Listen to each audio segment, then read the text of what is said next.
welcome to JubileeMag.com. We are here at the Dream Center here in Atlanta, Georgia, and we have with us the wonderful Miss Myesha Chaney. Welcome to JubileeMag.com. Thank you for having me. Hey, I'm so excited, first of all, of everything that you're doing, especially for women, for family. So much to talk about. So first, let's start with the show, Preachers of LA. Tell us what's going on next with that. Well, I think they are franchising, so you'll see not only Preachers of LA, but Preachers of Detroit, Preachers of Atlanta.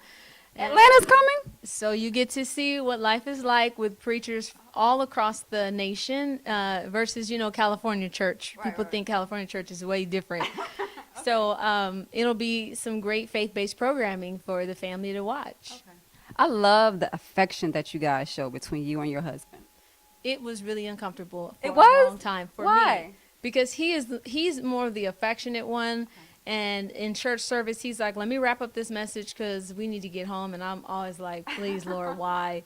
But what we found in filming Preachers of LA is showing that side has given women, especially the millennials, the 18 to 30, an opportunity to see what love is like in a positive way. There's so many negative examples, and they're emulating what they see on their favorite reality shows. And life doesn't always have to be like that. Relationships aren't limited to what we see in media. There are some positive examples. So I've accepted all of my discomfort as for the sake of the cross. Right, for the sake of the cross. Bearing the burden. Right. But no, I love it. It takes the pressures off of, pastors and pastors' wives thinking they can't be affectionate in front of their congregation or anywhere outside the home. Outside the home. It's okay to be human and be natural. And people, they look at these examples and they determine, this is how I want my relationship to be. This is the kind of marriage I want. This is the kind of man I want. And I think that's great. It works for us. Love it. So you have that. You're a pastor's wife. You have children. You have your businesses. How in the world do you balance all of that? Honestly, I'm learning balance. It's taken a long time. But what I found is to be sensitive to the Holy Spirit for what is needed in my life at that moment. When I sense that my kids are needing some attention, then I'll cancel meetings. I'll cancel trips so that I can be there with them. When my husband needs time away, I'm sensitive. Okay, let's take a weekend and go away. Right. And I just play that kind of game where, you're trying to keep all the balls down underwater and you can't, and one will pop up. Right. That's my life. One will just pop up and need me more. And when I feel there's a grace to do women's ministry, then I give all to that. And that's kind of how we have to work it for now. Love it. So tell me the name of your song. I love that song. Which one? I think is it Victory? Victory, I love that song. That's great. So tell me, how did you come about writing that? Well, I thought about the Walls of Jericho, and it was just one of those songs that was fun and it felt cute. And I wanted to have something that we can sing that and remind us that we have the victory. So I wrote it. It was great. I had a fun time recording that too. I love the beat, the words, everything is great. So now you have this wonderful book that's out. I hope you guys can see this. It's called Hiding Behind the Lipstick, Discovering the Beauty of Your True Self. Tell us what prompted you to write this book.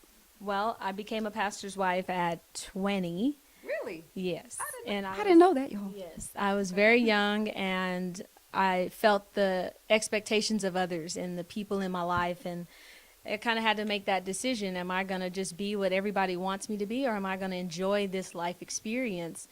And so I was praying about it, asking the Holy Spirit, what should I do? And I looked at the women in my life and the women in my ministry, and they were pretty much showing the side of themselves that they wanted people to see, but not the truth. So none of us really knew each other.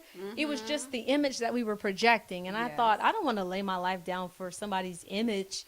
Who are you? And Hiding Behind the Lipstick was a message that the Holy Spirit gave me, and I spoke it at our women's retreat, and it just was so impactful. Like, I finally got to meet women that I had been in ministry with for years. I had no idea their stories, their feelings, and we connected at the level of our pain versus all of our success and all of that stuff.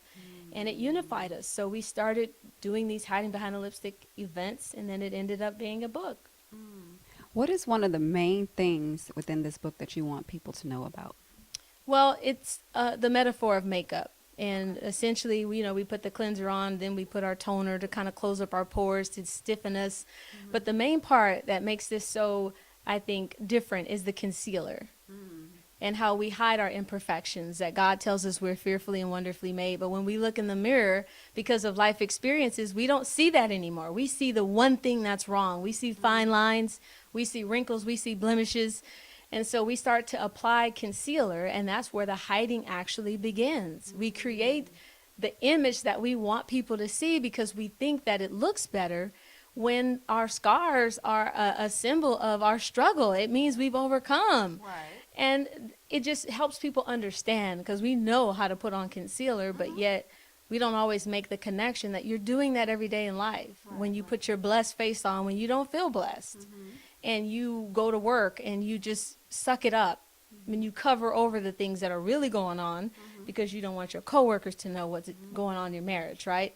Or you learn from your mom to keep some money aside because you don't want to be vulnerable with your own husband, and you carry and perpetuate these things that aren't the real, it's not the truth, right? Right. And that's hiding behind the lipstick in a nutshell. That's what makes me excited about it. I absolutely love it. I'm sure so many women will learn a lot of life lessons. So for some of those, some of the women that may be new pastors' wives or about to be, or some that think they want to be, what's some words of wisdom that you would give to them if they're just entering into that role? Definitely find yourself. Know when you get in it what you're about, what feels right for you in your spirit, and have a strong relationship with God. I think that really helps keep us centered when we know who He is for ourselves. And if you don't, you'll become whatever anybody in your church wants you to be. And you have to undo years of being something that everybody else wanted you to be. Right. And then now you're pretty much in a prison dying because the real you was never embraced or accepted. Be yourself. Find yourself if you don't know. Find your purpose, find your lane, and stick to that. Awesome. Love it. So we're going to wrap it up. So can you tell us what's coming new on Preachers of LA? Hopefully season 3 will be rolling out here soon. Okay. And can't wait to share more of our life and our family with so many great viewers all over the country. Yeah. And let them know how to follow you on social media. Follow me on Instagram and Twitter and Facebook at Myesha Chaney. The benefits of being a 90s girl in the so-called hood. You get that kind of name that not a lot of people have, right? Myesha, right. Myesha Chaney. Stay close for more JubileeMag.com.